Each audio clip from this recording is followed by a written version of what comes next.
Buenas tardes a todos. Hoy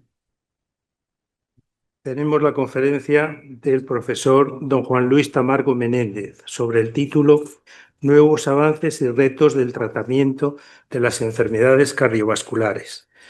El profesor Tamargo no necesita presentación porque como es académico de esta casa no lo necesita. Pero yo quiero destacar del profesor Tamargo, en primer lugar, el agradecimiento que le tengo yo personal y en nombre de la Academia por las aportaciones, por sus conferencias y porque también ha trabajado para la Academia desde dentro de la Academia y desde fuera de la Academia. Por tanto, muchísimas gracias, profesor Tamargo, por el apoyo que tenemos, sobre todo para el último movimiento que estamos haciendo recientemente para el ingreso en el Instituto de España. Tiene la palabra el profesor Tamargo. Gracias. Muchas gracias, señor presidente. Esta tarde yo querría compartir con ustedes algunos comentarios sobre los nuevos avances y los retos en el tratamiento de las enfermedades cardiovasculares. En esta primera diapositiva quiero decirles, ahí pone EFPIA y como ven ustedes pone Pricewaterhouse Corporation. Esto era un documento que se preparó para nuestro presidente de gobierno cuando iba a ser el presidente semestral de la Comunidad Europea hace un año y medio. Y era la situación de las enfermedades cardiovasculares. Lo primero de todo es que es la causa número 1. Si ustedes quieren, he puesto /2, porque el año pasado por primera vez el cáncer se adelantó, ¿verdad? De la muerte y discapacidad. Pero las enfermedades cardiovasculares, fíjense, ya empezamos con una diferencia entre varones y mujeres, hombres y mujeres. Causa número 1 en mujeres, causa número 2 en el hombre, causa sin duda ninguna número 1 de ingreso hospitalario. Y cada vez que hablo de ingreso hospitalario empiezo a pensar en dinero y empiezo a pensar en gasto para el Sistema Nacional de Salud. El 85% de las muertes cardiovasculares son debidas a una enfermedad aterotrombótica. La cardiopatía isquémica sigue siendo la primera causa de muerte en todos los países civilizados y el número 2 son los accidentes cerebrovasculares, que representan la primera causa de muerte en la mujer y la causa más importante de invalidez permanente. El 70% de la carga de las enfermedades cardiovasculares es atribuible a lo que ven ustedes FRC, son factores de riesgo cardiovasculares que son o que pueden ser modulados. Estoy hablando de la hipertensión, estoy hablando de la dislipemia, es decir, colesterol alto, estoy hablando de la obesidad, el sobrepeso, estoy hablando del sedentarismo, etc. Como les decía a ustedes, aproximadamente el 70% de la carga de las enfermedades cardiovasculares está relacionada con factores de riesgo cardiovascular que son modificables. Les decía, la hipertensión, 48%, dislipidemia. Fíjense los porcentajes de pacientes en nuestro país, ¿no? Índice de masa corporal elevado, 55%, albuminuria. Voy a referirme a la insuficiencia renal, porque cada vez tiene mayor importancia, el tabaquismo y el sedentarismo. Y esto significa una muy importante carga económica. Aproximadamente el 7,6%. Quiero decir que los datos no están claros en el Ministerio. Llegaban a ser hace un año del 8,1, ahora los han rebajado al 7,6, lo cual me sorprende porque este es un país de una población muy envejecida. No entiendo cómo de un año a otro puede bajar, pero bueno, esto lo dicen, pues yo me lo creo. Y como ven ustedes, hay una pregunta que es, ¿se ha estabilizado la reducción de la mortalidad cardiovascular? Porque la verdad es que durante los últimos 20 años hemos ido disminuyendo la mortalidad. Pero justo antes de la pandemia del COVID, los americanos empezaron a constatar que había un repunte de la mortalidad cardiovascular en Estados Unidos. En España parece ser que está en este momento, no seguimos disminuyendo, sino que se ha aplanado. Pero a mí no me extrañaría, y es la última línea, de que hubiera un aumento, puesto que tenemos una población cada vez más envejecida. Yo empiezo las clases de cardiovascular preguntándole al auditorio si saben, voy a ser generoso, la media de este auditorio es 65 años, si ustedes han planteado cuántos millones de veces se ha contraído el corazón. Y se llevarían una sorpresa si les dijera que varios cientos de millones de veces. Luego, lo lógico es que se estropee. Y lo lógico es que la cañería y la bomba, la cañería, venas y arterias, y la bomba, que es el corazón, se deterioren. Bueno, con esto vamos a algo que es importante. Se hace una entrevista en 13 países europeos y se pregunta, ¿qué es lo importante en salud? Y fíjense la sorpresa. ¿Es la salud mental? ¿Es el cáncer? ¿Es el estrés? Y aquí están las enfermedades cardiovasculares. Pero claro, si resulta que la obesidad no es una enfermedad cardiovascular, la diabetes no es una enfermedad cardiovascular, pues hombre, evidentemente. Pero lo que llama la atención es de que para la población no es importante. Y en la mujer, donde las enfermedades cardiovasculares matan más anualmente que todos los cánceres juntos, en las mejores estadísticas de los Estados Unidos, después de un programa de 10 años, el 47% es lo máximo que han llegado a obtener de que la mujer reconozca que las enfermedades cardiovasculares son importantes. Y se llega al 47% por la obesidad, no por las enfermedades cardiovasculares propiamente dichas. Bueno, pues con esto partimos en 2015. Esta es la revista más conocida, el JACC, y vean ustedes que lo que se ha observado desde 1990 hasta finales de la década pasada es un decrecimiento progresivo del número de ensayos clínicos que se realizaban en enfermedades cardiovasculares. Bueno, miren, a pesar de que las enfermedades cardiovasculares son la primera causa de muerte, el desarrollo de fármacos para estas enfermedades ha disminuido drásticamente en los últimos 20 años. Si ustedes miran el año pasado, de los 43 fármacos aprobados por la FDA, solo 2 eran cardiovasculares, mientras que más de 20 eran para el tratamiento del cáncer. Los estudios de fase 3 han disminuido de una forma muy, muy importante, pero es que lo más importante es esto. Hasta el año 2024, y yo estaba en esa comisión, la Unión Europea no reconoció que las enfermedades cardiovasculares eran una prioridad para la sanidad de la población europea, lo cual es ridículo. Eso sí, Parkinson es importantísimo, Alzheimer es importantísimo, y dice, pero vamos a ver, si de lo que se muere la gente es de enfermedades cardiovasculares. Luego ahí, y me van a oír de vez en cuando hacer comentarios, la importancia de los lobbies. Bueno, ahora fíjense, ¿por qué se desarrollan tan pocos fármacos? Quizás porque nos estamos muriendo de éxito. Si yo me coloco en el 2005 y veo los fármacos que había para el tratamiento del cáncer, me encuentro con que la mayoría de ellos los había estudiado ya en 1980. Sin embargo, en el área cardiovascular no pararon de aparecer fármacos. Y quiero ponerles esto porque se corresponde al año 2000 a esta portada. Luego haré un comentario irónico en el cual a mí me dijeron, Juan, a partir de ahora, conociendo el genoma, las enfermedades cardiovasculares serán destruidas, serán abatidas en 5 o 10 años. Bueno, algunos dijimos que no y nos tildaron de timoratos. Claro, ¿qué hemos conseguido? Mire, hemos conseguido morirnos de éxito.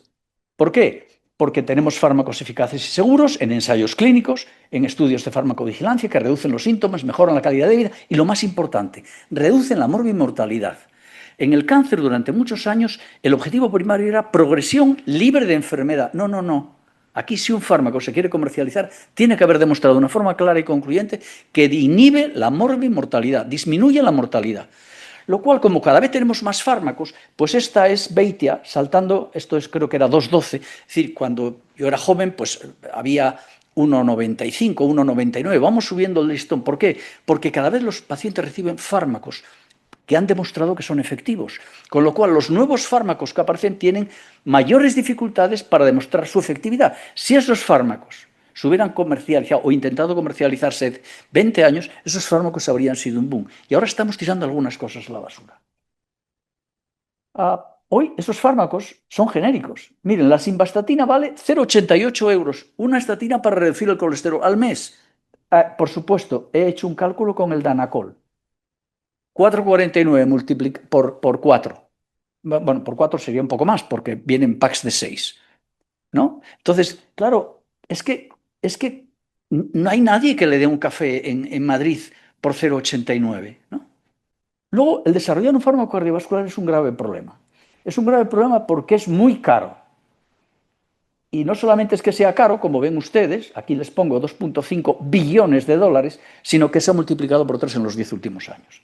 Cada vez es más difícil desarrollar un fármaco que reduzca la morbimortalidad frente a lo ya existente. ¿Por qué? Porque el grupo placebo recibe lo mejor que hay.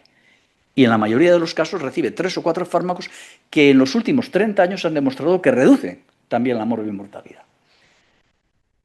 Y cada vez somos más exigentes. A un paciente con cáncer se aceptan, lo verán después, ciertas reacciones adversas. En una enfermedad cardiovascular no. Si aparecen reacciones adversas, el fármaco tiene un problema y muchas veces ese fármaco retirado del mercado. Y luego tenemos otra cosa. Hay fármacos que siguen siendo, o sea, la nitroglicerina, miren, 1867, alguien es el número 1, sigue siendo el fármaco para yugular las crisis de angina. Y aquí lo tienen ustedes, fíjense, la furosemida, 1972, la digoxina. Pero es que ahora les pongo esto. El 20 de junio del año 23, un fármaco que figuraba en el papiro de Evers y que se obtiene del colchicinotum male, que es la colchicina, ha sido aceptado por la FDA para el control de la inflamación, que es uno de los príncipes en la placa de ateroma. Es decir, todos estos fármacos siguen siendo de elección. Diabetes, metformina, procainamida y lidocaína, para el tratamiento de arritmias, warfarina, bueno, pues como fármaco anticoagulante. Por tanto, tenemos problemas. Y ahora déjenme que empiece a ponerles 3 o 4 ejemplos. Hipertensión arterial. ¿Cuántos pacientes hay en el mundo? 1,28 billones. Billones. ¿Vale? Por eso digo que la Comunidad Europea no reconocía.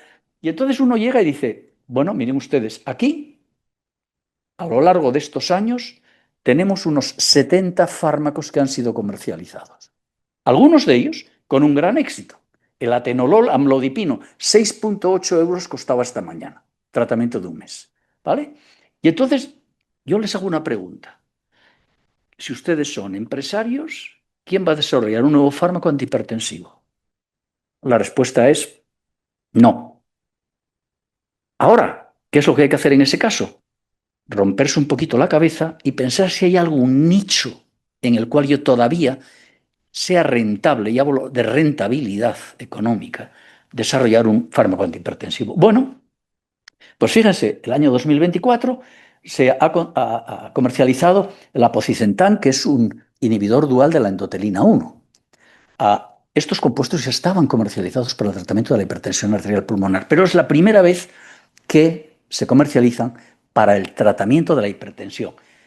Y bueno, a mí lo que me pidieron es que escribiera este editorial y después de 30 años, se comercializa un fármaco nuevo, una familia nueva para el tratamiento de la hipertensión. Estos son pacientes de hipertensión arterial resistente, que quiere decir que el paciente recibe como mínimo 3 fármacos, a veces 4, de los cuales uno es un diurético. Y aún así, el paciente no controla la hipertensión arterial. Bueno, pues desde ese punto de vista se ha abierto un hueco. Y este hueco es: ¿me queda algo en el sistema renina-angiotensina-aldosterona que yo pueda atacar? Sí. Nadie ha atacado previamente el angiotensinógeno. ¿Y entonces qué es lo que pasa? Pues aquí tienen ustedes una ARN de interferencia, Cilevisan, y un oligonucleótido antisentido. Aquí tenemos inhibir la aldosterona sintasa, pero con una condición, que sea selectivo, porque lo que se desarrollaron hace 20 años fracasaron.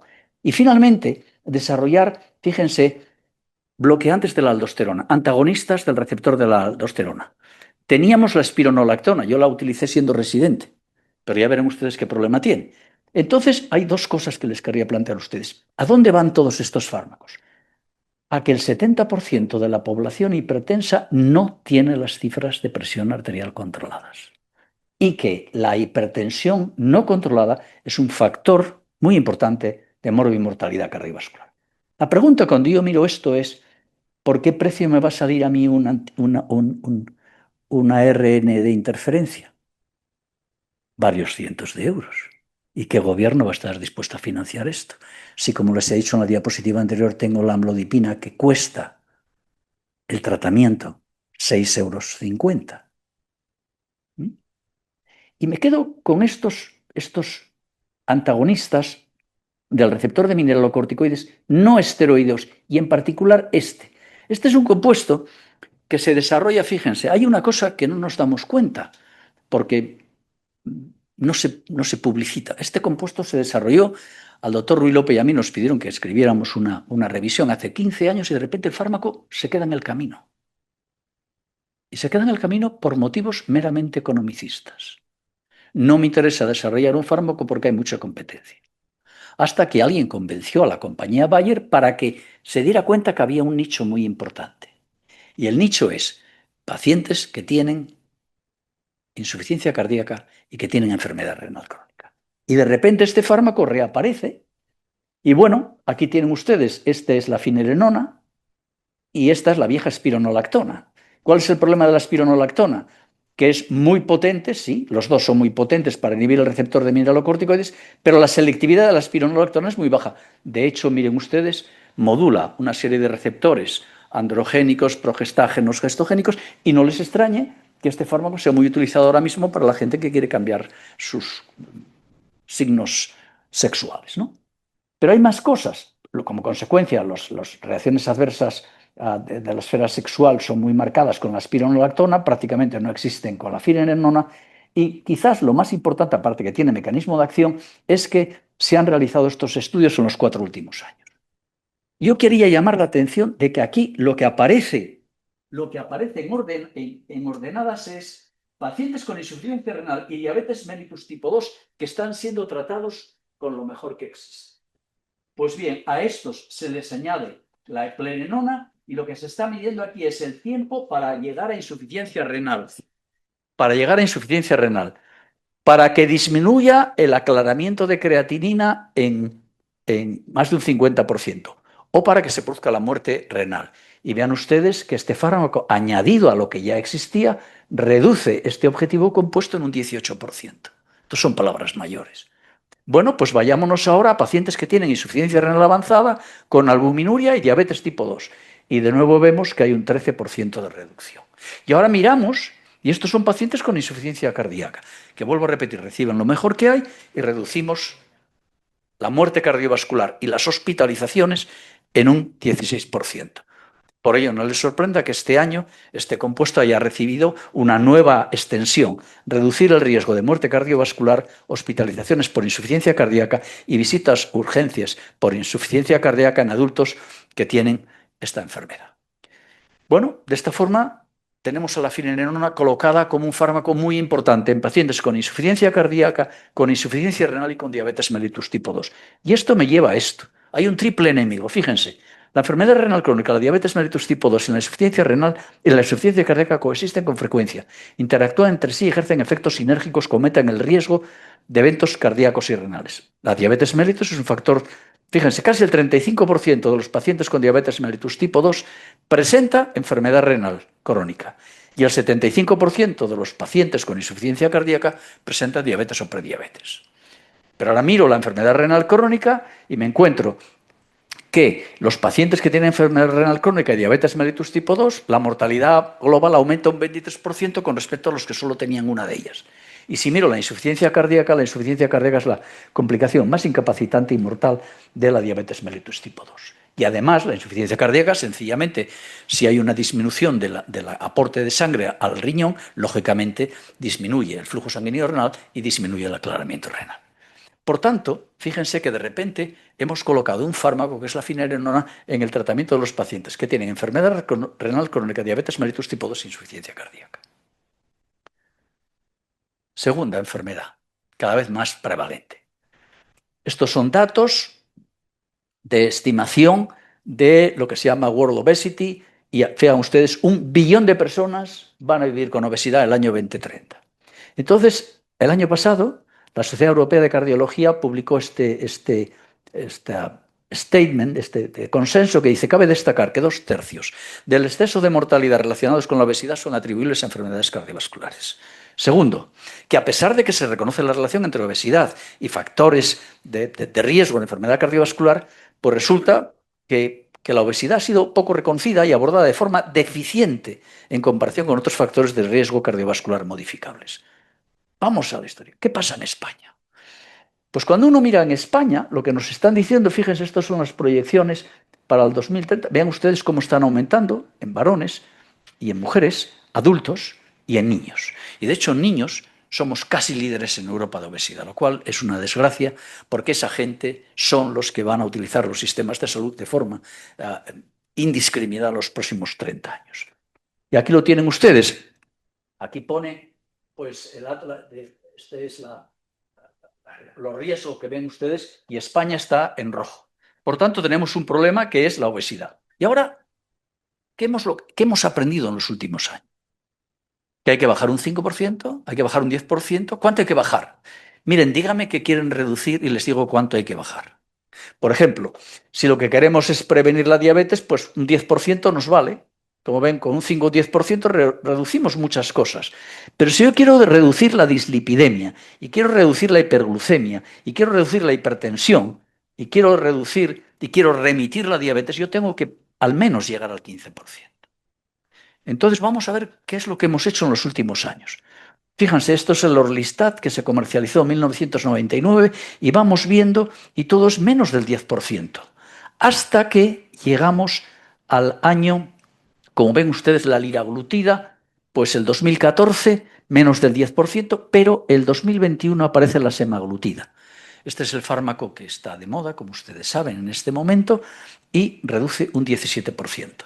Pero es que en el 2024 ha salido tirzepatida, que reduce más del 20%. Y entonces este es un estudio que acá es el primer estudio comparativo.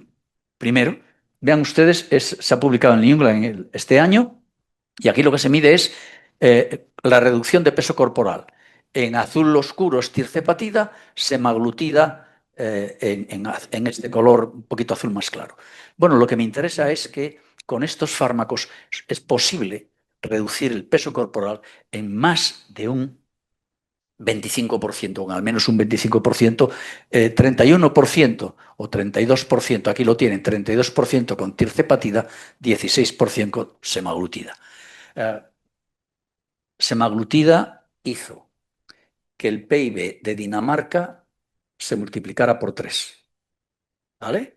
En este momento, en Estados Unidos, el campeón, el que está ganando, es Cassius Clay aquí, en esta imagen, que es evidentemente tirzepatida. Entonces, ¿estos compuestos qué son? Pues mire, son compuestos que inhiben, como ven ustedes, el péptido similar al glucagón tipo 1, y aquí ven todo lo que hace sobre el intestino, sobre el cerebro, sobre el músculo, sobre el hígado, sobre el páncreas, sobre el tejido graso, sobre el corazón y sobre el tejido adiposo, el blanco y el marrón. Y aquí tenemos GIP, y GIP es el polipéptido insulinotrópico dependiente de la glucosa.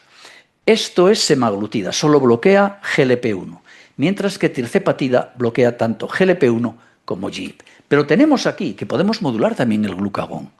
Y podemos modular también, fíjense ustedes, la amilina.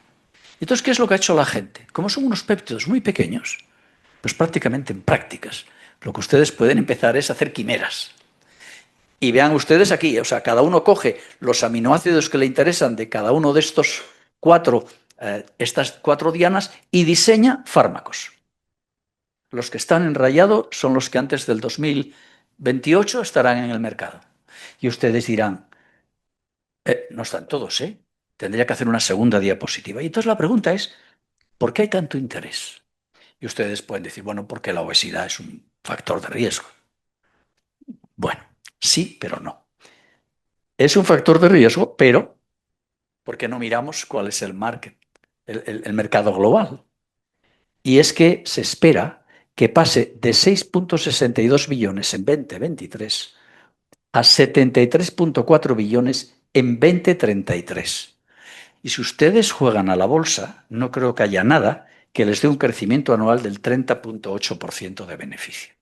Bueno, pues eso es lo que está previsto. Luego no les extraña a ustedes que en un mercado muy apetitoso todo el mundo intente poner su granito de arena. Y voy a desarrollar yo también mi fármaco. Pero hay más cosas. La pregunta es, vale, yo bajo el peso, pero si, como les dije antes, en el documento de la Sociedad Europea de Cardiología, la obesidad o el sobrepeso aumentaban el riesgo cardiovascular, ¿estos fármacos que reducen el peso corporal hacen algo sobre el riesgo cardiovascular? Sí. Datos del 2023 y del 2025.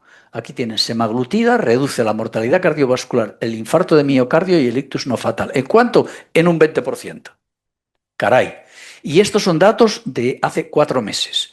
Y vean ustedes que aquí estamos hablando de mortalidad total o empeoramiento de la insuficiencia cardíaca y estamos también con unas reducciones muy importantes. Luego, por primera vez en la historia tenemos fármacos que no solo reducen el peso corporal, sino que previenen las complicaciones, y además las complicaciones duras, las cardiovasculares. Me encanta esta historia. Cuando yo leí este trabajo, yo lo primero que tuve que hacer es decir, vi esto y dije, ¿qué será PCSK?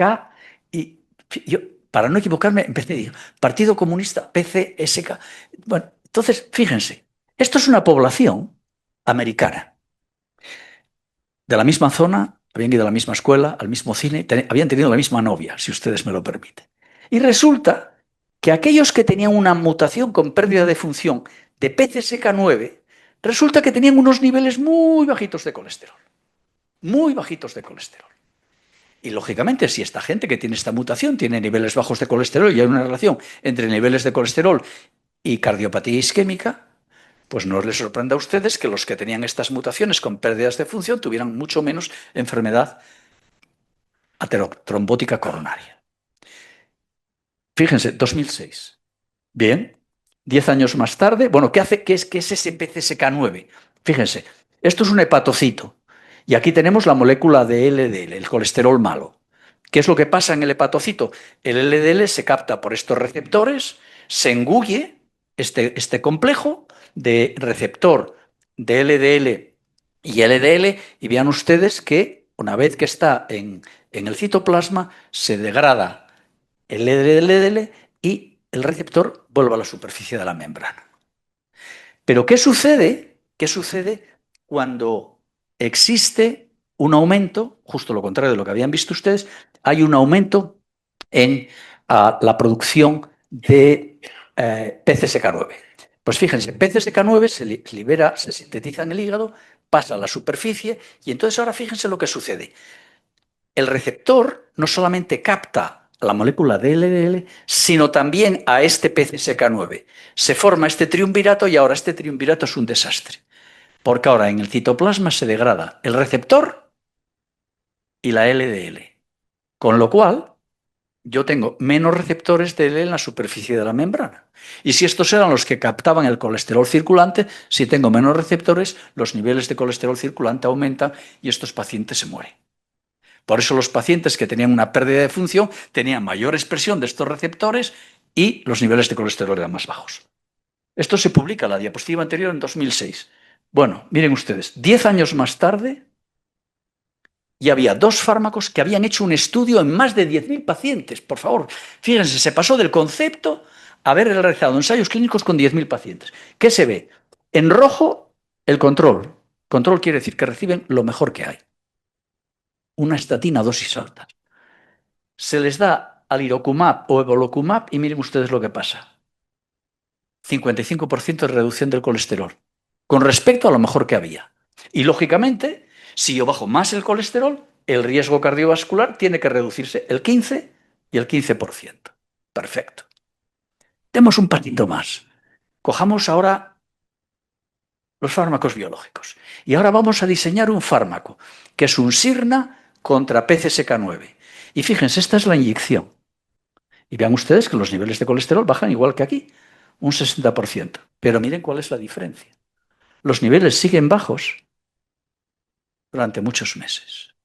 Es decir, que ahora podríamos decir que el paciente va a tener controlado su colesterol con 2, máximo 3 pinchazos al año. ¿Y eso qué significa? Que el seguimiento va a ser excelente. Segundo, que como se va a inyectar por vía subcutánea, yo no me preocupo, ya no tengo que preocuparme de si el paciente sigue el tratamiento o no, ya está inyectado. Vuelva usted dentro de 4 meses. Le vuelvo a pinchar y lo tengo controlado. Esto lo vieron tan claro los ingleses que en una semana lo aceptaron. ¿Sabe cuánto tardó el Paseo del Prado en aprobarlo en España? 27 meses.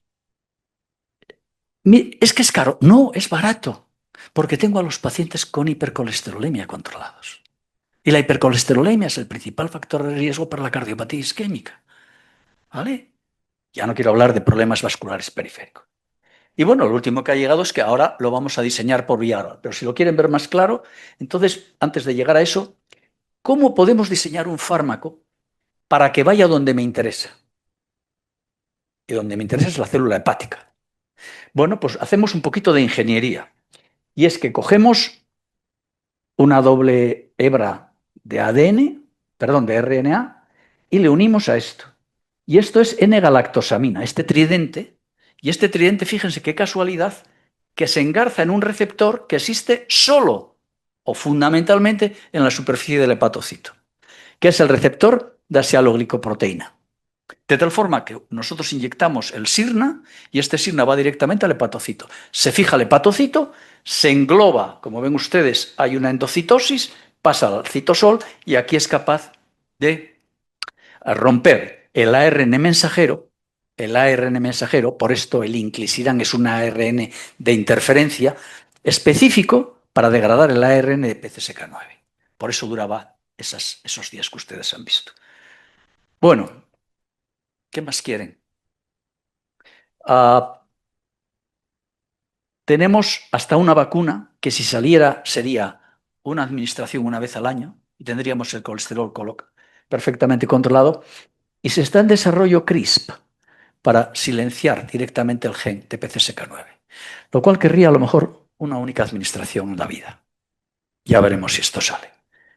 Y bueno, ustedes pueden decir, no, es que no me gusta la vía subcutánea. Bueno, pues miren, ustedes tenemos por vía todos estos compuestos por vía oral. Y sigo más adelante. Pero es que siempre hemos estado pensando en el colesterol. ¿Y los triglicéridos? Y hubo gente que durante años dijo, no, los triglicéridos no son importantes. Son muy importantes. Ya verán ustedes por qué. Si nosotros miramos los genes que codifican las proteínas que regulan los niveles de triglicéridos, fíjense, mutaciones con pérdida de función de estos genes aumentan el riesgo de enfermedad coronaria en un 40%, en un 34%, en un 37%. Es decir, que a mí lo que me está diciendo esta diapositiva es que yo tengo que diseñar fármacos que contrarresten estos genes. ¿Para qué? Para reducir los niveles de triglicéridos. Y los triglicéridos son importantes, vuelvo a hacerme la pregunta. Y durante años dijimos no. Bueno, pues sí son importantes. Son importantes por dos cosas.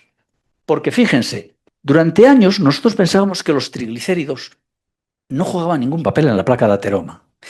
¿Por qué? Porque eran muy voluminosos, ya, pero es que el triglicérido se degrada y se convierte en remanentes de triglicéridos. Y estos remanentes de triglicéridos sí que atraviesan muy bien la membrana.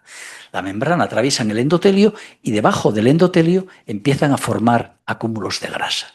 Y son tan peligrosos como las lipoproteínas de baja densidad, el colesterol malo.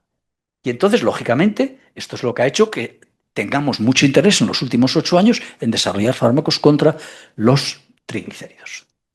Y luego había una lipoproteína A, que es una lipoproteína que sabemos que está estrechamente vinculada con el infarto de miocardio, con el ictus isquémico, con la estenosis aórtica, con los aneurismas de aorta y con la enfermedad arterial periférica.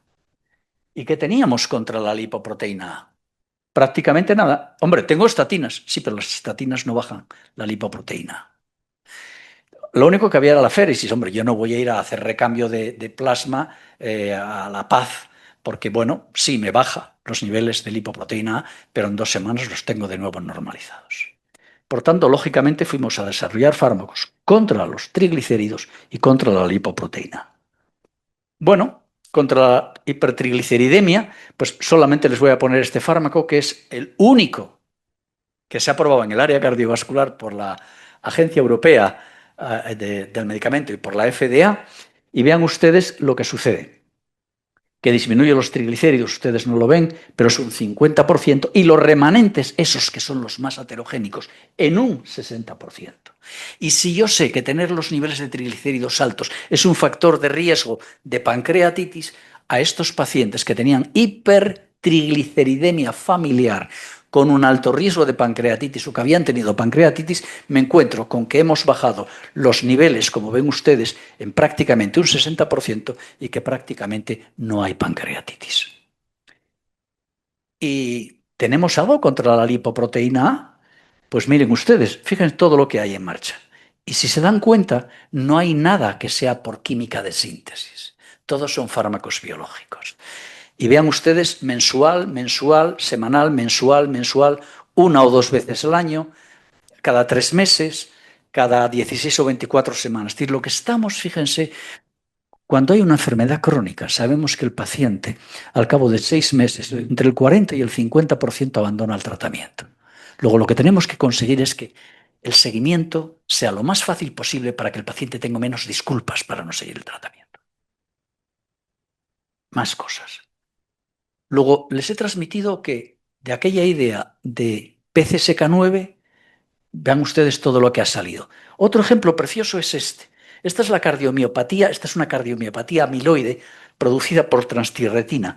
Es un auténtico problema, porque lo que sucede, fíjense, es lo siguiente. El hígado produce esta transtirretina, que pasa, es como ven ustedes, un tetrámero, se convierte en dímeros, luego en monómeros, y estos monómeros se van uniendo y al unirse precipitan.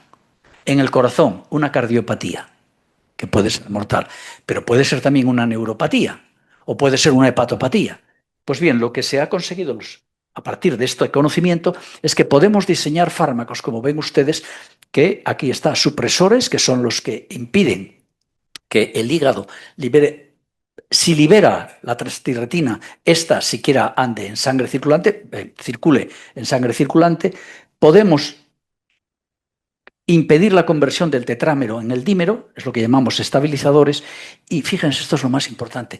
Hoy día tenemos barredores que son capaces de coger los monómeros que se estaban acumulando y barrerlos y eliminarlos. Esto es lo que se llaman removers. Bueno, todo esto está en marcha, pero quizás lo más interesante es esto. Esto es 2024, este nombre tan sumamente raro, Nexiguran ciclumeran. Esta es la primera aplicación de CRISP en el hombre. Una única inyección disminuye los niveles de transtirretina en un 90%. Caray. Y entonces inmediatamente todos nos ponemos a saltar y decimos, efectivamente, la terapia génica, efectivamente, CRISP. Ah, pero los fármacos, la idea es genial, le damos un 10, la eficacia, sin duda ninguna, y la seguridad. Y lo que pasó es que han aparecido algunos aumentos de algún marcador hepático y han aparecido 2 personas que han fallecido. Y en este momento, esto, que hace un año fue un auténtico boom, mereció una editorial que decía, la terapia génica hay que analizarla, porque podemos encontrarnos con algún problema, ¿no? Bueno, fíjense, de este estudio, que era en muy pocos pacientes, se ha pasado a un estudio de fase 3 con 765 pacientes. Este estudio en este momento está siendo mirado no con lupa, con triple lupa, a partir de aquellos casos de mortalidad que se han detectado. Pero bueno, es el primer caso en la historia de poder anular una cardiomiopatía. Y estoy pensando a ustedes, porque seguro que voy a hablar de cardiomiopatías del gato y del perro, no me voy a privar. Bueno, aquí tenemos la dilatada y aquí les pongo algunos de los razas de perros que más la sufren, con un ventrículo izquierdo extraordinariamente dilatado. Aquí tenemos el caso contrario, que como ven ustedes queda un ventrículo ridículo que prácticamente no puede coger sangre, acoger sangre en su interior. Miren ustedes el grosor de estas paredes y miren qué abertura. Y por supuesto, pues tenemos una cardiomiopatía típica. Y aquí tienen ustedes aquellos que ven ustedes un asterisco, es que tenemos bastante evidencia y conocemos bastante bien qué genes están implicados. Bueno, pero ahora yo voy a la cardiomiopatía hipertrófica y entonces, fíjense, normalmente esto son las líneas Z. Este es un sarcómero y esto es lo que delimita la unidad funcional del sarcómero. Y mis dedos son las fibras de actina y de miosina. Y lo que tiene que pasar, como ven ustedes, ven ese movimiento de remo. Y este movimiento de remo lo que está haciendo es esto durante la contracción. Con lo cual, el intervalo entre 2 líneas Z se acorta, el músculo se contrae. Y durante la relajación, volvemos a la situación. Bien, pues qué casualidad que precisamente En esta cabeza de la miosina están dos de las proteínas que son responsables de la cardiomiopatía hipertrófica que acabo de describir en el gato. Quiero indicarles que algunas de las mutaciones no tienen nada que ver en el perro y en el gato con la cardiomiopatía dilatada o hipertrófica en el hombre. Seguimos. Bueno, pues se ha diseñado un grupo de moléculas que lo que hacen es modular la actividad de la cabeza. Vuelvo a la diapositiva anterior, todo nuestro problema estaba en esta cabeza, ¿lo ven? Aquí, en esta cabeza.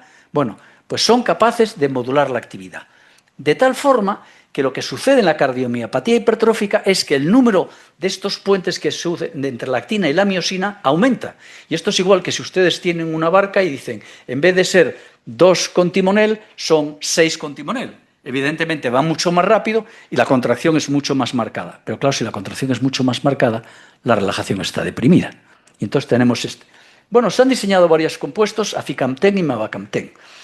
Bueno, yo soy farmacólogo y hay cosas que no me gustan. Por ejemplo, no me gustan, no. Uno mira qué sería lo mejor para mi paciente. Entonces, a mí el mavacamten, o sea, un fármaco que, un fármaco que tenga una semivida de 6 a 23 días no me gusta, porque si hay un problema, dura demasiado. Segundo, no me gusta un fármaco que se biotransforme a través de CYP3A4 2C9. ¿Por qué? Porque va a interactuar con todo. Va a interactuar con todo lo que yo prescribo. Entonces, bueno, para corregir esto, pues se ha diseñado esta otra molécula, el aficamten, que ven ustedes que tiene una semivida más corta, que no interactúa con citocromos P450 y que tiene una semivida de eliminación mucho más idónea. Y tenemos algo para... Sí, tenemos algo en veterinaria. Este compuesto. Este compuesto ha sido aceptado, está en fase de estudio, como ven ustedes, en el 2024, para la cardiomiopatía hipertrófica del gato. Aquí lo tienen ustedes. Y bueno, pues los datos que hay hasta ahora son bastante prometedores. Yo, sin embargo, esta diapositiva se la puse el otro día en el aniversario de nuestra Real Academia, porque se acepta el sirolimus. Fíjense, en humanos el sirolimus se estudió hace 20 años y dijimos no, no, no. Sirolimus en cardiomiopatías humanas no. Y sin embargo lo acepta. 14 de marzo del 2025, la FDA anuncia, tenemos una aprobación condicional del primer fármaco. ¿Se dan cuenta? Este es el gran diferencia entre medicina veterinaria y medicina humana. Al veterinario le gusta mucho el pimovendán para el tratamiento de la insuficiencia cardíaca. Cuando yo era joven, trabajé con pimovendán y lo que vimos es que mataba muy bien. Y sin embargo, en el perro va muy bien, pero en el hombre mataba. Estas son cosas que hay que tener. Bueno, ¿y las diabetes? Bueno, pues yo la diabetes aquí les ponía esto en mascotas. En perros suele ser principalmente tipo 1, 1 de cada 300. En gatos suele ser de tipo 2. Y aparecen estos compuestos de los cuales les voy a hablar, que son los inhibidores de SGLT2, que como ven ustedes producen una reducción muy rápida en los niveles de glucosa y de fructosamina, mejoran la poliuria, la polifagia en gatos con diabetes de reciente diagnóstico. De reciente diagnóstico. Esta es condición sine qua non. Probablemente porque no son insulino dependientes todavía y todavía tienen capacidad de segregar insulina endógena.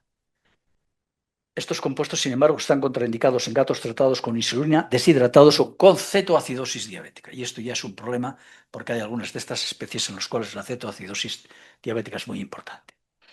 Esta diapositiva la conocen ustedes. Lo que nosotros sabemos es que aproximadamente la glucosa, como ven ustedes, es filtrada por el glomérulo y de esta glucosa que es filtrada por el glomérulo en un individuo normal, en orina, prácticamente no se elimina glucosa. ¿Por qué? Porque es reabsorbida a través de un cotransportador que cambia sodio por glucosa a nivel del túbulo proximal, SGLT2, y a nivel de la porción distal del túbulo proximal, que es SGLT1. Bueno, estos compuestos se diseñan para el tratamiento de la diabetes y como antidiabéticos serán una porquería. Y digo que no una porquería porque vean ustedes que bajaba muy poco la hemoglobina glicada. Sin embargo, sorpresa, estos fármacos resulta que en pacientes diabéticos, que como les dije antes, muchos de ellos tienen una insuficiencia cardíaca, resulta que reducían la muerte cardiovascular, el infarto y el ictus, la muerte cardiovascular en un, como ven aquí, 38%, la muerte en un 32% y las hospitalizaciones en un 35%. De repente estos compuestos se convirtieron en fármacos diseñados para el tratamiento de la diabetes tipo 2, en fármacos de elección para el tratamiento de los pacientes con insuficiencia cardíaca, siendo los primeros fármacos en toda la historia que les daba igual si tenía un fallo de sístole o un fallo de diástole. Se convirtieron en el número 1. Y entonces a mí me gusta poner esta diapositiva. 2016 aparecía esta molécula, la empagliflozina. Bueno, sí, teníamos alguna evidencia. Resulta que para la insuficiencia con fracción de eyección preservada no había nada. Como ven ustedes, es una caja de herramientas con telarañas. 2016, 2023. Estos fármacos son lo mejor que hay. Esto es un caso de serendipia. No se diseñaron para tratar insuficiencia cardíaca, se diseñaron para tratar diabetes mellitus tipo 2 y para tratar diabéticos eran unos malos antidiabéticos, pero tenían esta peculiaridad. Oiga, y si resulta que tiene diabetes y tiene insuficiencia cardíaca, ¿harán algo sobre la función renal? Porque era la tripleta que les ponía antes. Bueno, miren, aquí tienen el estudio. El estudio Credence son pacientes con diabetes mellitus tipo 2 y que tienen una insuficiencia renal marcada, ¿eh? Y vean ustedes que están recibiendo lo mejor, las dosis máximas toleradas de todo. Bueno, pues fíjense ustedes, este estudio tuvo que pararse al cabo de cierto, no veo desde aquí si era un año, no, son 42 meses. Hay una reducción del riesgo del 30%. ¿Reducción del riesgo de qué? Pues como ven ustedes, de que exista una enfermedad renal terminal, de que exista muerte renal o muerte cardiovascular, de que se doblen los niveles de creatinina o que haya... El resultado es que estamos reduciendo en un 30%. En pacientes que ya tomaban lo mejor que había. Lo mejor que había. De nuevo otro caso de serendipia. Fármacos diseñados para una cosa, nos encontramos con que son efectivos para la diabetes, para la insuficiencia cardíaca y para la insuficiencia renal. Y me gusta poner esta diapositiva porque son 90.000 pacientes, de los cuales 16.000 no tienen diabetes mellitus tipo 2. Porque claro, a ver si estos fármacos solo van a funcionar en el paciente que tiene diabetes. No, no. Si tiene diabetes o no tiene diabetes. Y fíjense, retraso de la progresión de la enfermedad renal crónica, insuficiencia renal aguda, muerte o hospitalización por insuficiencia cardíaca, muerte no cardiovascular, nefropatía diabética, enfermedad renal isquémica hipertensiva, enfermedad glomerular, todas son reducidas entre un 20 y un 30%. Luego estos fármacos, y esta es la frase que me gusta poner esta frase, las guías están en 1A en todo, y me gusta poner esta frase porque este señor es Eugenio Branwell. En Estados Unidos, a pesar de que va camino de los 98 años, sigue siendo, no voy a decir el director del Brigham's de Boston, pero vamos, es un cerebro privilegiado. Fíjense, decía, un pequeño número, esto lo escribió en el European Heart Journal en el 2022, un relativo número de compuestos, la aspirina, la pericilina, las estatinas, han sido responsables de los mayores avances en la práctica médica. Los inhibidores de SGLT2 han probado ser efectivos en el tratamiento de la diabetes tipo 2, varias formas de insuficiencia cardíaca y en la insuficiencia renal, y representan el o uno de los mayores avances farmacológicos del siglo XXI. ¿Vale? Bueno, y ahora uno llega y le dice, mira, si es que esto van a salir fármacos como queramos. Fíjese, tenemos cribado de alto rendimiento. Trabaja 24 horas al día el robot, no tiene sindicato, no tiene... ¿vale? Tenemos unas técnicas de imagen que nos permiten ver en un animal a tiempo real lo que ustedes quieren. Tenemos sistemas de imagen fantásticos. Esto que ven ustedes aquí, estas manchitas rojas, estos son placas de ateroma y esto que ven ustedes en amarillo es zonas de inflamación en la aorta de este animal, ¿no? Tenemos la genética, tenemos las ómicas, todas las que quieran, tenemos la química combinatoria. Esto, a mí me dijeron en el año 2000, va a aumentar el número de fármacos extraordinariamente. Bueno, pues no les he puesto la cita, pero es de hace un año.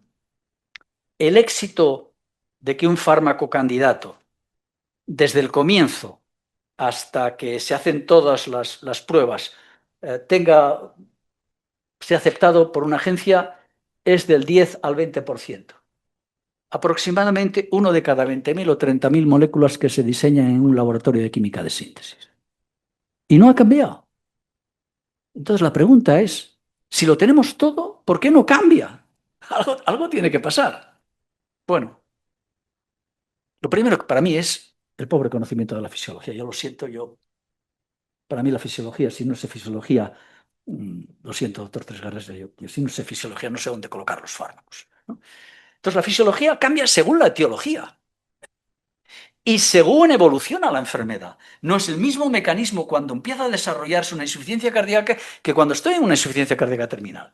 Los pacientes son una población muy heterogénea y diseñar un fármaco para todo el mundo se ha acabado. Esto cuando yo presenté la primera vez esta diapositiva, que fue en Birmingham, en una reunión de la Sociedad Británica, me miraron mal, sobre todo la industria, porque decía, este hombre viene a cargarse el sistema, nosotros desarrollamos fármacos para todo el mundo. No, no hay fármacos para todo el mundo, hay fármacos para algunos pacientes. El modelo a utilizar, un fármaco es tan bueno como el modelo que ustedes utilicen. Entonces, muchos modelos preclínicos están alejados de la clínica. Esta es una frase que yo escribí hace muchos años. Un hombre no es un ratón y las células no son tejidos. Yo trabajo en el miocardio, yo puedo tener células aisladas, tenemos células pluripotentes, tenemos todo lo que ustedes quieran. Sí, pero eso no tiene nada que ver. No, porque esas celulitas se unen. Fíjense, las células cardíacas, los cardiomiocitos, son menos del 30% de las células que hay en el corazón. Luego, cuando yo estoy cultivando cardiomiocitos, a mí me falta una parte muy importante del corazón, ¿no? ¿Hay que hacer estudios en animales? Sí. Vuelvo a repetirlo. Sí, sí, sí. Pero cuidado, porque in vitro yo no puedo evaluar la cinética. En una placa de Petri yo he hecho un fármaco y ese fármaco no se biotransforma. Y claro, resulta que mi problema no solo es el fármaco, sino los metabolitos, que muchas veces son responsables del efecto terapéutico del tóxico, ¿no? De las reacciones adversas y de interacciones. In vitro. En vivo, ¿los tratamientos son cortos? No, no, no. Los fármacos cardiovasculares son de por vida. Son de por vida. En animales jóvenes, no, no, no, no, no, no. ¿Qué va? Mis pacientes tienen todos 65 años. Todos 65 años. Y son uniformes. No, no, cada uno es de un padre y de una madre. Los pacientes. Y luego, sin factores de riesgo, no, hombre, no. Si es que el que no tiene hipertensión, un poquito de colesterol alto, un poquito de diabetes, un poquito.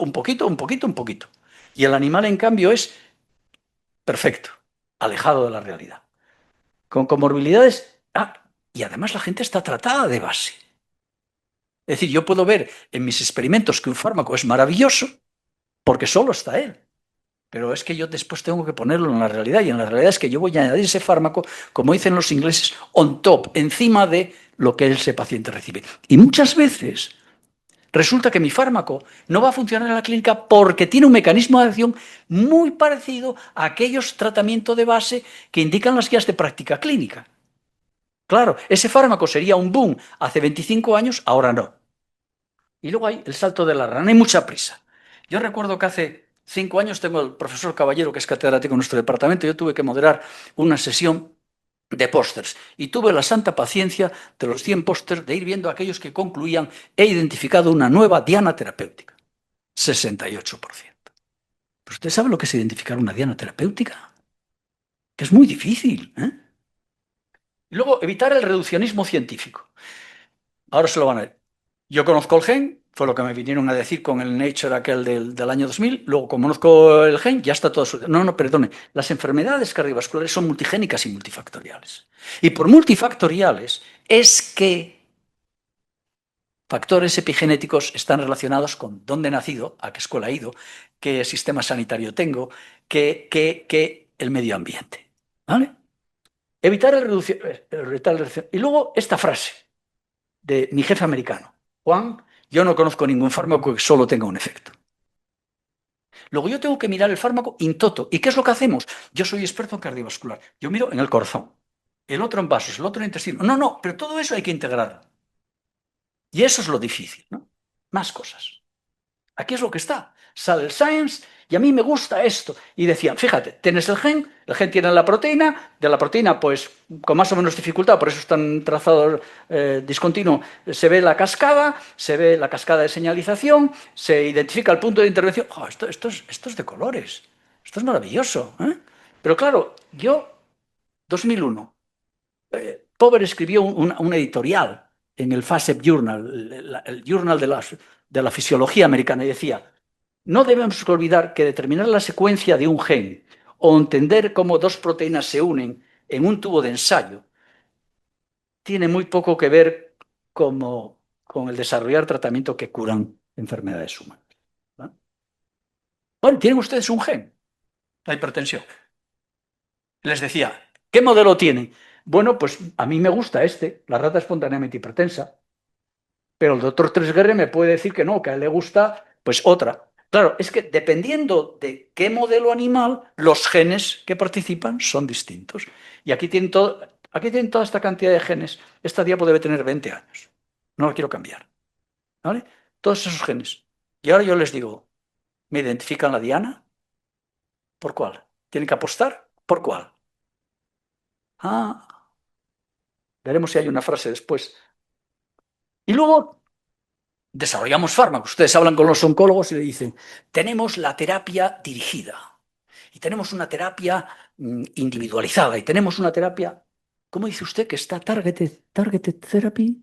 ¿Sí? Entonces, ¿cómo es posible que cuando yo doy un fármaco antitumoral, que teóricamente es solo para la célula tumoral, aparezcan problemas cardíacos, hipertensión, edemas, hipertensión pulmonar, arritmias, problemas valvulares, trombosis, vasculitis? Porque tu diana no solo está en la célula tumoral, sino que está en otras células del organismo. ¿Y cuál es el problema? Que muchas veces el fármaco que ha curado el cáncer es el que mata a mi paciente. Y yo me metí en este negocio a principios de los 80 porque tuve dos amigos que tuvieron leucemia, les trataron con antraciclinas y los dos fallecieron de insuficiencia cardíaca. Entonces, por eso digo que hay que mirar los fármacos en todos los sentidos. Y luego aquí está William Osler, que es el padre de la medicina. Entonces, la otra pregunta que nos queda, no hay fármacos para todos los pacientes, decía él. Si no fuera por la gran variabilidad interindividual, la medicina podría ser una ciencia y no un arte. Fíjese lo que decía este hombre en 1892. Y entonces la pregunta es, yo tengo un fármaco que es muy eficaz y lo doy a esta población. Y hay un grupo que el fármaco es tóxico pero es beneficial. Bueno, se lo tengo que dar porque tiene un cáncer, se lo doy. Pero hay otro grupo en los cuales ni es beneficioso ni es tóxico. Estoy tirando el dinero. Para algunos es tóxico, pero no es beneficioso. Entonces, hay algo más. Porque todos estos pacientes con todas estas enfermedades, hay un porcentaje muy importante de pacientes que no responden al tratamiento. Y fíjense que estoy hablando que en el asma puede haber un 40 o 75% que no responden a beta-agonistas. Y la respuesta es, lo que yo tengo que es enterarme de qué es lo que sucede, porque mi idea sería dar el fármaco más seguro y eficaz a la dosis óptima en el momento adecuado, en el más adecuado de los pacientes. ¿Y por qué hay tantas diferencias? Pues porque hay variantes genéticas, no solo en la farmacocinética, sino también en la diana terapéutica. Entonces, bueno, quiero ir a esto. Siempre hablamos del genotipo y del fenotipo. No, a mí eso no me soluciona nada. No me soluciona nada porque el primero me dice el conjunto de genes, la información que me han transmitido mis padres. Vale, muy bien, ya sé cuál es. Me hago un genoma completo y ya sé lo que pasa. Y luego el fenotipo, la manifestación de una enfermedad. Vale, miro a alguien que haga cardiología y le digo, sí, tiene dolor anginoso. ¿Y le duele? Sí. ¿Y tiene no sé qué? ¿Tiene dificultad para el ejercicio? Sí. Y tengo que dar un pasito más e ir al endotipo. Y el endotipo es los subtipos de una enfermedad, definidos por mecanismos moleculares o fisiológicos específicos, de tal forma que los distintos endotipos nos están diciendo que esa misma enfermedad tiene subgrupos de pacientes con mecanismos de producción de la enfermedad distinta y que por tanto van a responder al tratamiento de forma distinta. Y esto nos explica por qué algunos pacientes no responden en fármacos. Entonces, comprender los endotipos permite identificar los subgrupos de pacientes que presentan distintos mecanismos para el desarrollo de la misma enfermedad y responden de forma distinta. Y esta es la base para hacer un tratamiento personalizado. Por tanto, no existen fármacos para tratar a todos los pacientes. Mira, les voy a poner un ejemplo. La cardiopatía isquémica siempre pensamos que era esto. Son unos tubos que están oxidados. Aquí tienen ustedes la placa de ateroma, y esta placa de ateroma obstruye la luz del vaso coronario. Pero en los años 70 apareció una cosa que era que había pacientes que se les hacía una coronariografía. Usted no tiene nada. Coronarias normales. Y a la media hora o según bajaba el ascensor, mire, que tengo dolor. Y efectivamente se constataba que tiene dolor y tenía en el electrocardiograma angina. Pero, ¿qué le pasa? Bueno, la primera explicación es, bueno, serán algunos vasos tan pequeños que yo no los veo en la coronariografía. Efectivamente, están en la circulación microvascular. Es decir, aquí tienen distintos subtipos, distintos endotipos. El endotipo con una placa de ateroma, el endotipo con un vasoespasmo coronario o el endotipo con una disfunción microvascular. Y cada uno de ellos tiene un tratamiento distinto. Muchas veces los fármacos sirven para las tres, ¿no? Y entonces esto me lleva a cómo habría que hacer los ensayos clínicos, si queremos tener más éxito. Este es lo que hacemos habitualmente. Un tratamiento para todos. Y entonces hay unos que no hay respuesta, otros que tienen buena respuesta, otros que tienen reacciones adversas y otros que tienen una respuesta parcial. No. Ahora tenemos toda esa tecnología que veíamos antes. El paciente, esto es un grupo de pacientes que tienen síntomas y signos y les diagnosticamos, tiene usted esa enfermedad. Pero ahora vamos a buscar los endotipos y vamos a basarnos en datos clínicos, y aquí los tienen ustedes, vamos a utilizar bases de datos, vamos a utilizar la inteligencia artificial para definir el endotipo. Estoy pensando, pues, por ejemplo, ahora mismo está la radiómica. Para aquellos que no estén familiarizados, es que hay bancos de datos que tienen cientos de miles de imágenes y que pueden hacer un diagnóstico mucho más rápido que la mente más preclara, ¿no? ¿El resultado cuál es? Conseguir estratificar la población, identificar los subgrupos y a cada uno de ellos administrarle el fármaco más adecuado. Bien. He acabado. Miren, sigue siendo la primera causa de muerte y a pesar de los éxitos conseguidos nos quedan muchos retos. Para mí el primero es conocer la fisiopatología. Una de las cosas que me llama la atención cuando hablo con la gente joven es que son expertos en técnicas. Pero cuando uno les pregunta fisiología, saben la vía de señalización más rara. ¿Pero cómo funciona el corazón? No, eso no lo sé. ¿Cómo se produce el acoplamiento excitatorio? ¿Cómo se regula el tono vascular? No. Entonces, primer paso para un desarrollo racional es conocer la fisiopatología. Luego, identificar dianas clínicamente relevantes, no epifenómenos. No me vengas con la mancha del Western blot. No. Puede ser fantástico, a lo mejor has identificado una diana, o a lo mejor la mancha, pues es algo que es un epifenómeno, es decir, no está en la vía de señalización de la enfermedad, sino que es consecuencia de cosas que acontecen. No, tienes que definirme para localizar una diana algo que esté implicado exactamente en la fisiopatología. Recordar que las enfermedades cardiovasculares son multigénicas y multifactoriales, que cada vez necesitamos más el acceso a Big Data, por supuesto, y mi recomendación, lo he hecho siempre, yo tuve muy claro desde el comienzo de mi carrera de que yo necesitaba trabajar con los que veían pacientes. Y he aprendido mucho de ellos. Codo con ellos. Les vuelvo a recordar, no hay fármacos, sino pacientes. Los fracasos he tenido muchísimos. Es raro que salgan las cosas bien. Y cuando sale uno, lo primero que piensa es, no sabe si abrir champán o qué hacer, porque yo soy de los que ha tenido durante años una botella de champán siempre en la nevera, por si pasaba algo. No. Sí. Y además tenía champán francés, por si caía la breva de que aceptaban ese paper en ese sitio. La gente ahora no tiene esa ilusión, pero bueno, no hay entonces aprendamos de ellos para modificar el futuro, porque yo creo que lo más se aprende es de los fracasos. En el éxito todo va sobre ruedas. Cuando a uno fracasa, cuando uno no le aceptan algo, es cuando tiene que sentarse y dar vueltas. Y luego el objetivo no es el impact factor. El objetivo sería siempre transferir los conocimientos a la clínica. Y por supuesto, como médico, el objetivo es que el paciente muera joven lo más tarde posible. Esta es la frase de Ernst Winder. Y ahora me quedan retos para ustedes, específicos. Esta diapo ya se la había puesto el otro día. Entonces, me he referido a algunas cosas. Es decir, por ejemplo, uno de los mayores avances que ha habido en estos últimos años son los anticoagulantes. Por ejemplo, reemplazar la warfarina y los antagonistas de la vitamina K por otras cosas que reducen el riesgo de hemorragias intracerebrales y que son mucho más efectivos. Muchos fármacos de estos que les he contado no han llegado a la medicina veterinaria. Tendrán que llegar. Tendrán que llegar. Y hay diferentes respuestas, lo que les decía antes. Resulta que el Piemowendal, a mí, pues yo me acuerdo que publiqué un trabajo en vasos, pero es que inmediatamente lo retiraron. Y luego se avecinan grandes cambios. Los animales son más viejos, pero eso no se estudia en los ensayos clínicos, ensayos de medicina veterinaria.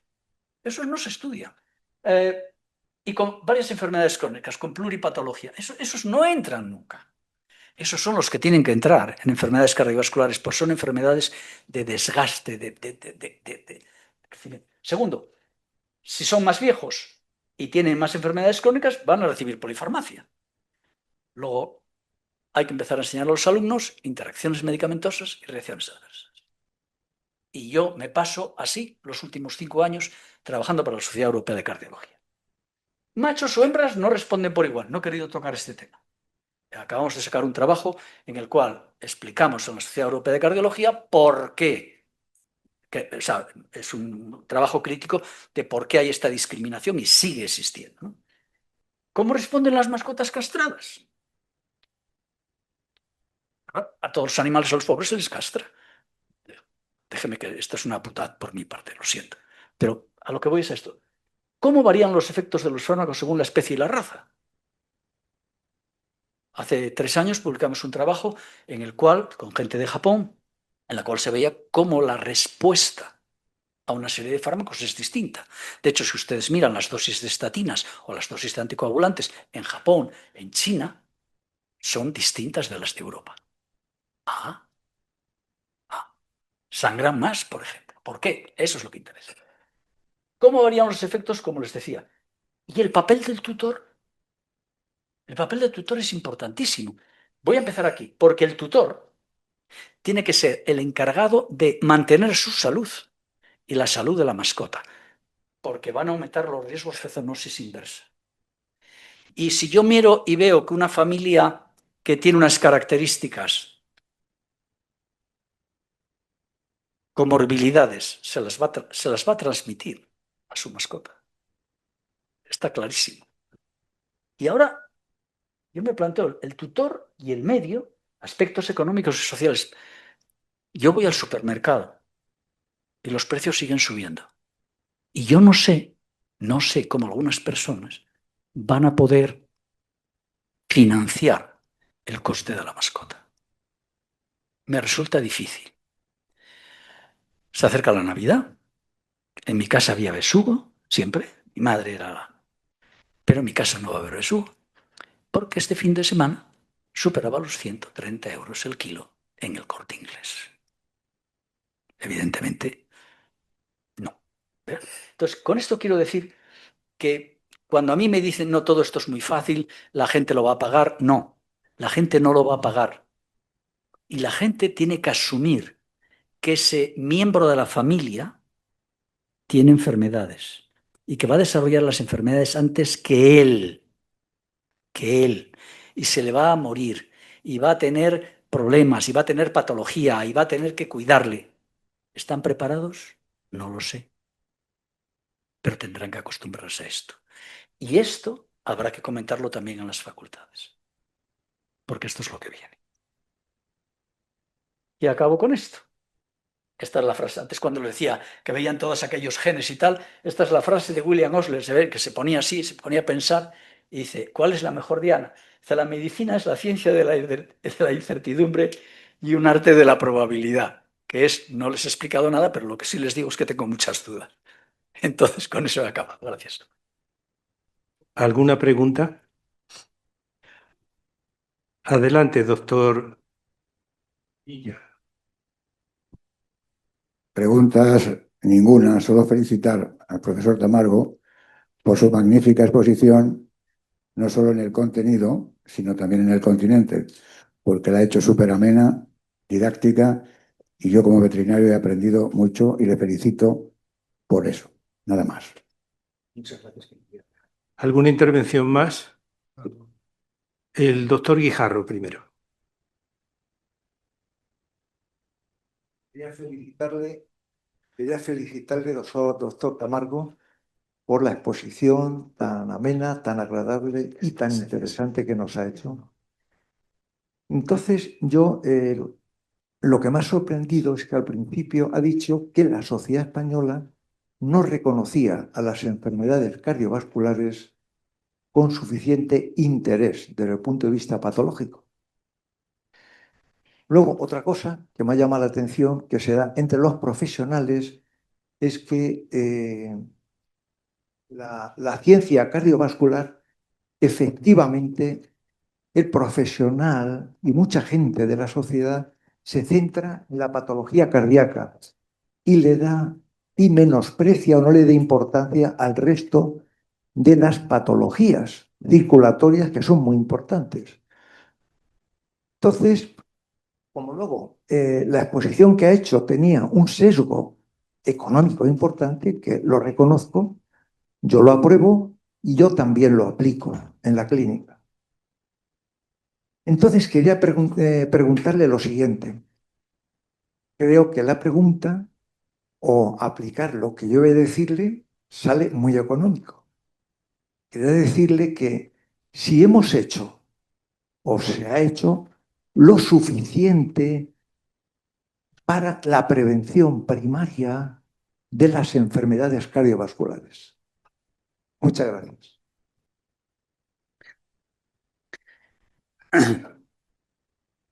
Una de las cosas que llama la atención es que en todos los países se reconoce que ni la población reconoce la importancia de las enfermedades cardiovasculares, ni la profesión médica. Lo siento, pero las estadísticas están ahí. Y lo que es peor es que los americanos tienen una asociación muy fuerte a favor de concienciar a la mujer de la importancia de las enfermedades cardiovasculares, y se han llevado la gran sorpresa que después de 2 campañas nacionales los aumentos son muy poco significativos. La diapositiva que yo le puse ahí era de 13 países, donde usted veía que el cáncer, el estrés, pero vamos a ver, el estrés, ¿qué es el estrés? Déjeme que me ría. Sin embargo, la enfermedad cardiovascular no está ahí. Está claro que queda educar. Yo creo que hay una razón que viví hace algunos años, y es que estaba pensando cuando salió el libro blanco de hipertensión. Y nosotros teníamos muy claro que en España había aproximadamente 18 millones de españoles. Y concienciar significa hacer unas campañas que deben de hacerse, que es obligatorio hacerlas, que prevenir es más barato que curar. Todas estas frases son fantásticas. Pero a los economistas de la salud, enfermedades con tal porcentaje de población no les resultan amenas. Voy a utilizar esta expresión, amenas. Y ya está. Yo siempre cuento una anécdota, es muy truculenta. Yo estaba de asesor del presidente de la elección del FIS, y a la época del SIDA, estoy hablando de los 80. Y una persona muy importante, es un político muy conocido de este país, me dijo: a mí lo que me gusta es lo tuyo, Juan. Y yo dije: ¿qué es lo mío? Y me dijo: la muerte súbita cardíaca, porque no cuesta el sistema. Lo cual es, o sea, bueno, cuidado, no, es cierto, ¿no? O sea, son enfermedades. Lo que le proponíamos, en aquello que les dije de Pricewaterhouse, era precisamente se identificaba una cosa: en España el dinero se gasta no en prevenir, sino en tratar.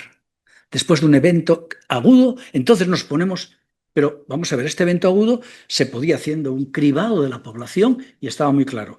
Era presión arterial, se puede hacer en cualquier sitio, una prueba para función renal que es muy facilita, hacer creo que eran 5 Muy sencillito, todo muy sencillo. Una hemoglobina glicada, todo muy fácil. Se quedó en agua de borrajas. Voy más allá.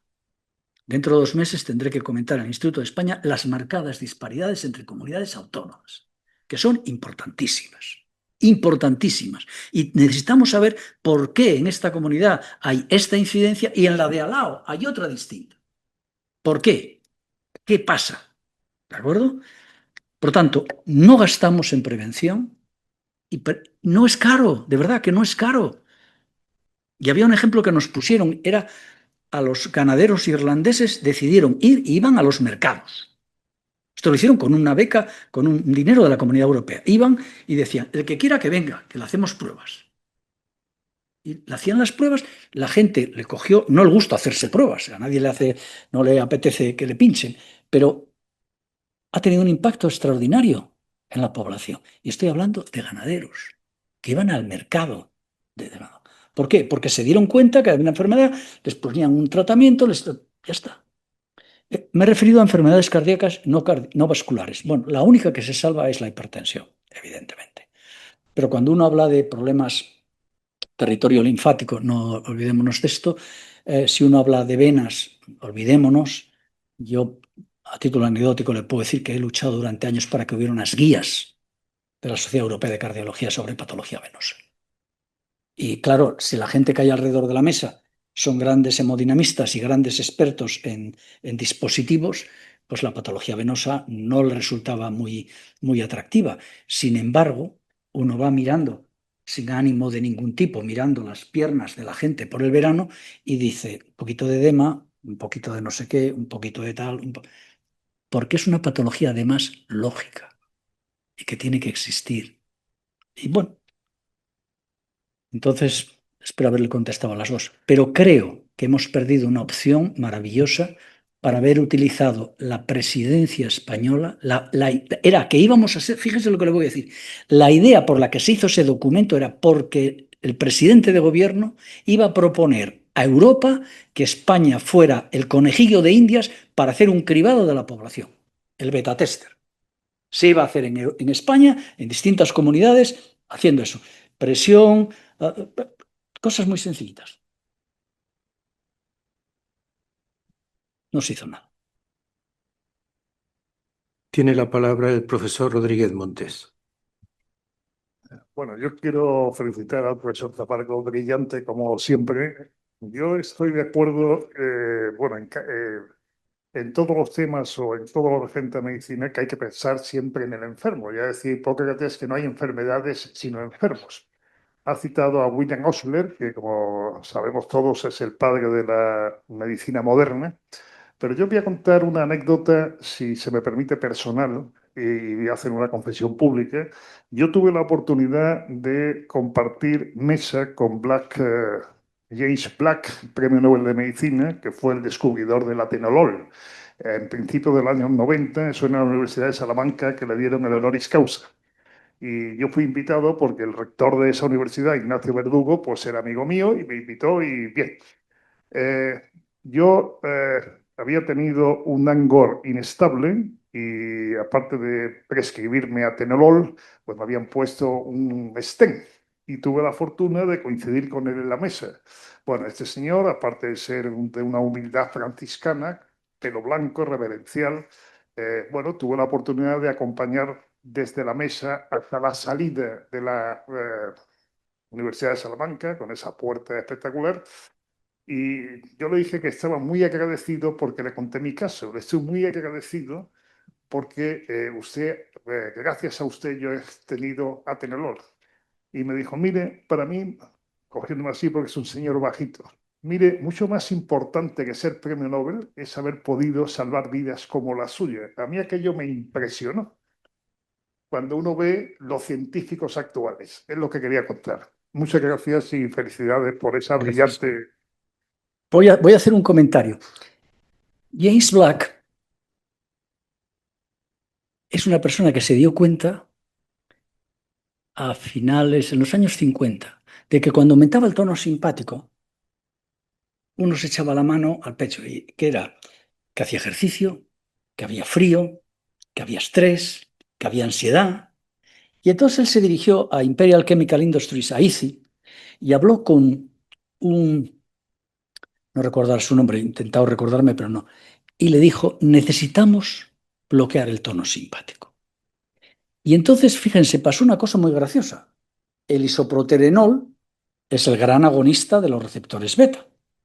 Pues a alguien se le ocurrió poner un cloro arriba y otro cloro abajo, y el dicloro isoproterenol bloqueaba las acciones de las catecolaminas. Y entonces él le dijo, ¿por qué no desarrolláis algo que bloquee el tono simpático? Y lo hizo. Y primero desarrolló el pronetalol, que no salió. Bueno, no salió, no. Quedó desbordado por el propranolol y por la atenolol. Y de repente se encontraron, ahí sí se encontraron otra vez con que tenían 3 moléculas maravillosas en la mano. Y entonces, bueno, pero la idea es, yo tengo un problema, lo he identificado, que hay una base, que es el aumento de tono simpático, por favor, diseñarme una molécula para bloquear el tono simpático.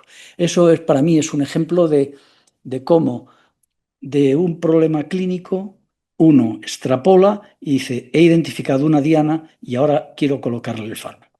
Y efectivamente, la prueba de concepto confirmaba la hipótesis y la confirmaba plenamente. El profesor Tresguerres. Bueno, yo quería felicitarte porque ha estado una charla magnífica, como siempre, y solo hacer un par de comentarios. De muchas de las fármacos que has hablado nuevos, sin embargo, existen fármacos antiguos que también funcionan. Por ejemplo, con el tema de los triglicéridos, los fibratos, algunos fibratos concretos, el Secalib. Y entonces lo que vamos es a tener que desarrollar siempre nuevos fármacos para un sector cada vez más pequeño de la población, pero claro, sigue siendo muy importante, naturalmente, pero quiero decir un poco que no perdamos esa perspectiva, que de la mayoría de las hipertrigliceridemias la podemos controlar a muchos con los fibratos y entonces solamente estos fármacos nuevos son indicados para un porcentaje pequeño de pacientes, pero naturalmente con su corazoncito también. Con los fibratos tengo el corazón un poquito repartido, porque son unos compuestos con los que, cuando salió el fibrato, pues bueno, aquello fue el primero y tal.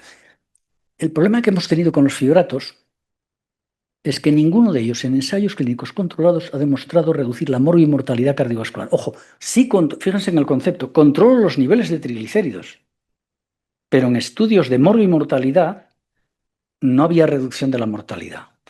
De hecho, el único antes de estos que les he mostrado que demostró que reducía la mortalidad es el eicosapento de etilo. No los ácidos grasos del pescado, no, el eicosapento de etilo, que es una forma súper purificada de EPA. Entonces, la razón por la cual, y luego unas grandes esperanzas, profesor Tresguerres, con otro fibrato que desgraciadamente el estudio de mortalidad resultó neutro. Vamos a ver, ¿qué hizo el laboratorio al ver que salía neutro? No tengo ningún interés en comercializarlo, porque claro, tengo fármacos que sí reducen la mortalidad. Entonces, esto es una de las cosas que, ya digo, con los fibratos el problema es, ¿funcionan? Sí. ¿Están en las guías? Sí. Pero no, se les da un nivel más bajo, no se les da un 1A porque no han demostrado reducción de la mortalidad. ¿El por qué? No lo sé. Porque lo lógico era que si yo reduzco los niveles de triglicéridos, debería de encontrar, y sin embargo no se ha encontrado. No se ha encontrado. Muy bien, muchas gracias. El doctor Benedito Castellote por Zoom quiere hacer una pregunta. Adelante. Buenas tardes. Quisiera felicitar al profesor Tamargo por la excelente conferencia que nos ha dado sobre lo que es una materia donde es maestro, que es la farmacología. Le quería hacer una precisión como veterinario de a pie, y es que la seguridad social hace mucho daño a las mascotas porque el cliente, el tutor, no está acostumbrado a pagar, ¿eh? los servicios médicos y menos los veterinarios. Esto es un problema, es una problemática que está existiendo, que se nos quejan los clínicos de que se cobra pues 500 euros por una resonancia magnética porque ellos no saben que a lo mejor son 6 veces más en la seguridad social lo que tienen que aportar todos los ciudadanos de España. Bueno, pues nada más y agradecer a la Academia y felicitar a todas las fiestas. Muchas gracias. Muchas gracias por su comentario. Yo por eso he dicho, y la última diapositiva era, si los tutores van a poder dar el mejor prevención y tratamiento. Yo me refiero a las enfermedades cardiovasculares, pero ustedes me pueden poner aquí todos los problemas de artritis y artrosis de los animales, todos los problemas de cáncer en el perro, todo lo que ustedes quieran. Y son tratamientos caros y costosos. Tiene que haber una alimentación especial y cada día sale un dispositivo nuevo que usted debe de tener para tener contenta a su mascota. Y eso significa unas cantidades de dinero progresivamente crecientes que hay que aportar. Y hago este comentario, que no quiero hacer política, para decir algo tan sencillo como esto.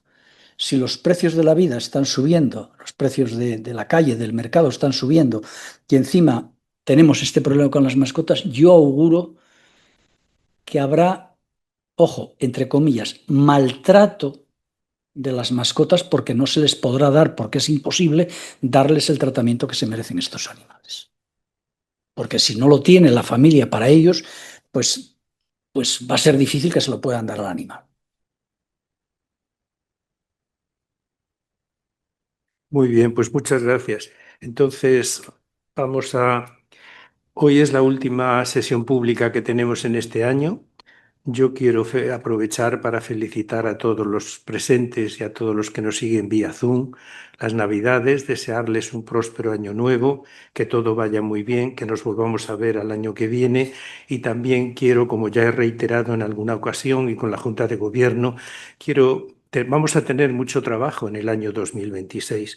Por eso he pedido la participación de todos los académicos, que propongan los conferenciantes, que propongan no solamente dentro de la academia personas que den conferencias, sino conocidos, recomendados, personas de prestigio y de todo para que participen. Y por último, darle el diploma de reconocimiento al profesor Camargo por su magnífica conferencia.